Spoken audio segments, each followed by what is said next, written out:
नमस्कार दोस्तों, क्या आप जानते हैं आपके साथ अगले 1 मिनट में जो होने वाला है, वो करोड़ों साल पहले लिखा जा चुका है। आप जो अभी ये मेरा वीडियो देख रहे हैं, ये भी पहले से तय था।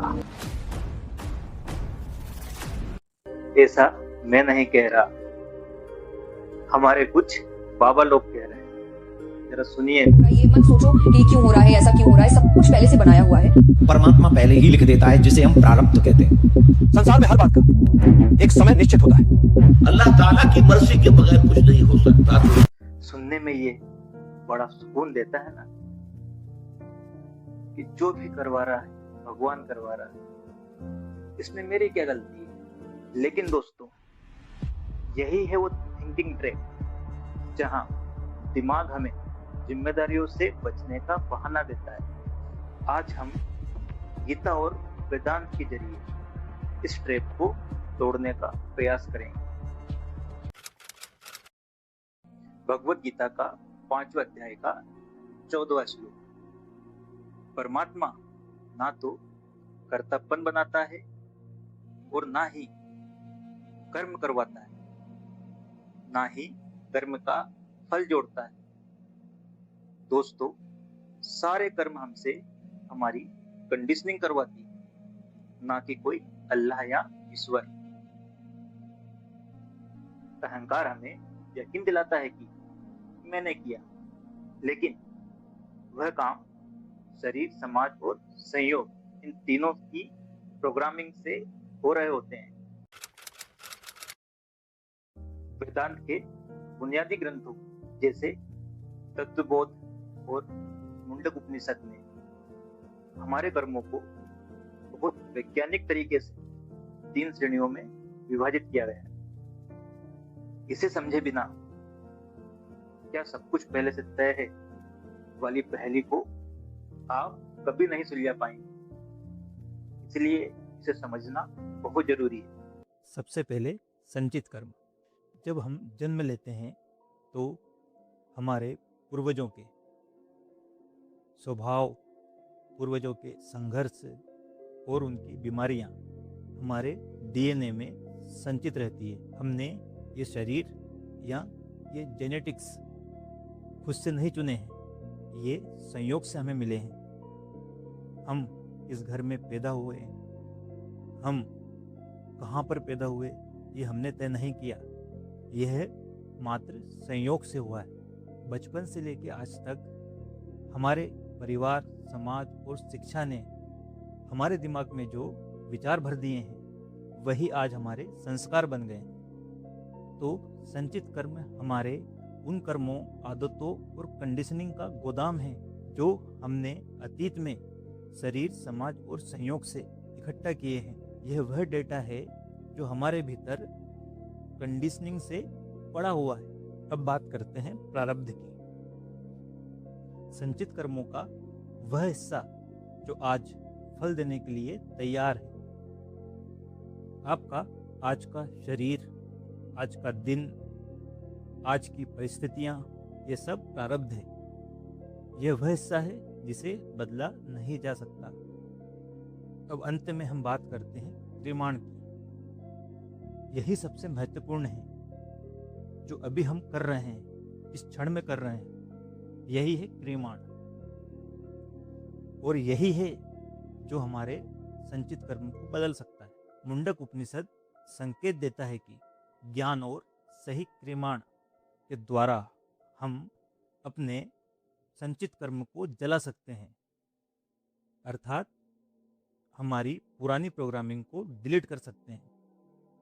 कर्म के सिद्धांत को अब हम उदाहरण देके समझते हैं।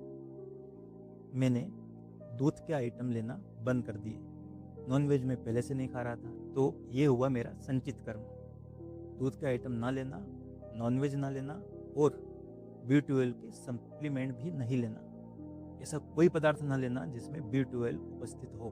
तो आज मेरा B12 कम है, तो ये हुआ मेरा प्रारब्ध। B12 कम होना मेरा प्रारब्ध हुआ। और आज मैं B12 के सप्लीमेंट ले रहा हूँ, तो ये हुआ मेरा क्रियमाण।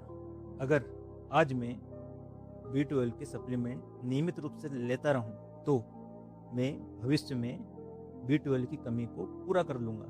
इसका मतलब ये हुआ कि अगर हम क्रिमाण को सही तरीके से करते हैं तो संचित कर्मों को जलाया जा सकता है और भविष्य के प्रारब्ध को बदला जा सकता है। उम्मीद करता हूँ कि आपको कर्मों का सिद्धांत क्लियर हुआ होगा। भगवत गीता के दूसरे अध्याय का 47वां श्लोक, और यह श्लोक बहुत प्रचलित भी है। कर्मण्येवाधिकारस्ते, तुम्हारा अधिकार सिर्फ कर्म करने में है, जो अभी हमने पिछले चैप्टर में बात की थी। क्रिमाण, हमारा अधिकार सिर्फ क्रिमाण में है, जो अभी हम कर रहे हैं। तो हमें फोकस करना है सही क्रिमाण में, सही कर्म में जो हम वर्तमान में कर रहे हैं, सही चुनाव में जो हम वर्तमान में कर रहे हैं। आखिर क्रिमाण में सही चुनाव कैसे करें? सही काम क्या है? सही काम केवल एक ही होता है, ये जो शरीर में, मन में गंदगियां भरी पड़ी है, उसकी सफाई। अब आता है गीता का 18वें अध्याय का 63वां श्लोक। यहाँ श्री कृष्ण अर्जुन से कहते हैं, मैंने तुम्हें ज्ञान दे दिया, अब जैसा तुम चाहो वैसा करो। अब आप खुद सोचिए, अगर सब कुछ पहले से तय होता तो क्या श्री कृष्ण अर्जुन को 700 श्लोक सुनाकर ज्ञान देते? अगर सब कुछ तय होता तो वो पहले ही बोल देते, एक श्लोक में बात खत्म कर देते कि तेरा जितना पक्का है बस तू लड़ाई कर। लेकिन श्री कृष्ण ने कभी नहीं बोला कि तेरा जितना पक्का है तेरी हार होगी। उन्होंने सिर्फ ये कहा कि तू सही कर्म कर, तेरा अधिकार सिर्फ वर्तमान कर्म पर है।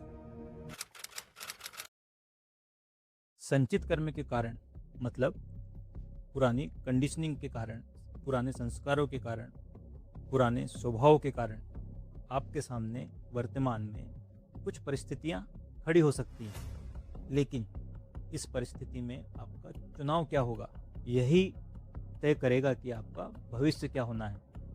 तो अगली बार जब आपसे कोई कहे कि सब कुछ पहले से तय है, तो याद रखना कि आपका चुनाव आपकी आगे की कहानी तय करेगा।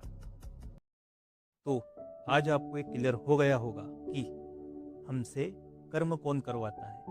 ना तो पहले से कुछ तय है और ना ही ऊपर कोई भगवान बैठा है जो सब कुछ करवा रहा है। तुम्हारे दिन भर के छोटे मोटे लफड़ों में, छोटी मोटी करतूतों में काहे को भगवान को बीच में लाते हो भाई?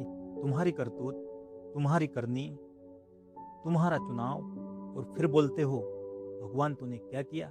आपकी इस विषय पर क्या राय है? कमेंट करके जरूर बताना। अपने कलम से दिखाना है सबको, खुद का पनपना उभरना है खुद को।